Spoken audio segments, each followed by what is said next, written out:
3 साल के CI तथा SI से रिलेटेड कुछ सवाल हैं, जिसके लिए हम एक ट्रिक यूज़ करते हैं। x बराबर 100/r और 3x + 1/x³ बराबर d/p। अब जहाँ d क्या है, C और SI का अंतर है।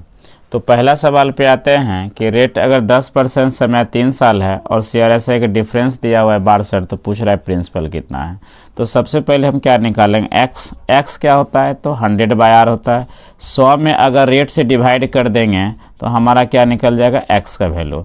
अब इसमें हम फॉर्मूला में बैठा देंगे, तो 3 × 10 और +1 और बटे 10 का क्यूब बोले तो 1000 बराबर d कितना दिया हुआ है, 62 और बटे में हमें प्रिंसिपल निकालना है।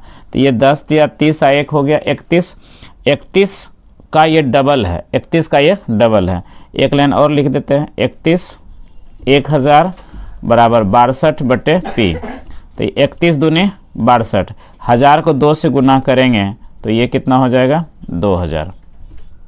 ये हमारा आंसर हो गया। दूसरे सवाल पे आते हैं कि अगर रेट 5% 3 साल है, C और SI का डिफरेंस 183 है, तो प्रिंसिपल क्या होगा। अब ज़रा यहाँ देखिए कि x का वैल्यू पहले निकालना पड़ता है। कैसे निकालेंगे, 100 में 5 से भाग लगा दिए, 100 में 5 से भाग लगा दिए तो x वैल्यू कितना आ गया, 20। अब यहाँ पर रखिए 20 दिया 60 1 61 बटे 20 का क्यू कितना हो गया, 8000। 20 का क्यू हो गया 8000। डिफरेंस आपको दिया हुआ है कितना, 183, और हमें प्रिंसिपल फाइंड करना है। तो 61 तिया 183 होता है, तो 8 तिया कितना हो गया, 24000। तो प्रिंसिपल हमारा निकल गया 24000। जैसे तीसरे सवाल में क्या दिया हुआ है कि प्रिंसिपल दिया हुआ है, रेट दिया हुआ है, टाइम दिया और डिफरेंस पूछा है। तो यहाँ से क्या करना है कि 5 पहले इसका यूज़ कर लेते हैं x निकालने में। तो x में क्या, x का वैल्यू निकालने के लिए 100 में 5 से भाग लगाएं, कितना आया, 20। x का वैल्यू आ गया 20। उसके बाद हम यहाँ पर रखेंगे 20 तिया 60 1 61 और बटे 20 का क्यू कितना हो गया, 8000। नहीं, बराबर में डिफरेंस हमें निकालना है और प्रिंसिपल दिया है सवाल में कितना, 20000। 20000 दे दिया। अब इसको यूज़ कर लेते हैं।